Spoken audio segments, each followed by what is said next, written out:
Gushi is one of the main poetry forms defined in classical Chinese poetry, literally meaning old poetry or old-style poetry. Gushi is a technical term for certain historically exemplary poems, together with later poetry composed in this formal style. Poetic form. The normal formal style is for uniform line lengths of 5 or 7 syllables with lines in syntactically paired couplets. Parallelism emphasizing thesis or antithesis is frequently found but is not an obligatory feature. Rhymes generally occur at the ends of couplets, the actual rhyme sounds sometimes changing through the course of the poem. Caesura usually occurs as a major feature before the last 3 syllables in any line, with the 7-syllable lines also often having a minor caesura in between the first 2 pairs of syllables. The final 3 syllables in a line are often varied syntactically by whether the first and second of these are more closely linked by the syntax or whether the second and third are more syntactically connected, a feature of the Gushi form which provides added poetic interest and variety. History.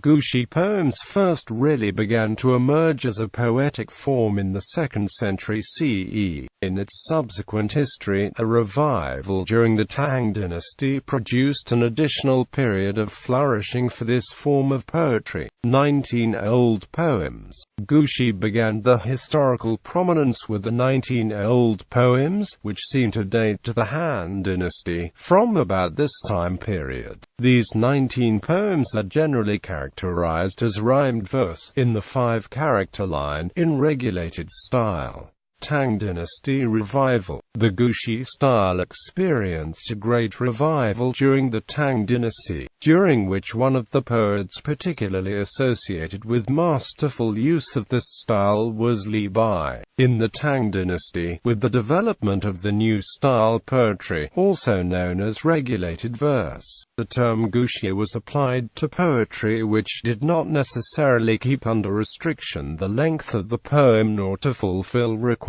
for verbal or tonal parallelisms. In the freer Gushi form of verse, often various rules were pointedly violated, such as by the use of unusual rhyme schemes, a conspicuous avoidance of verbal parallelism,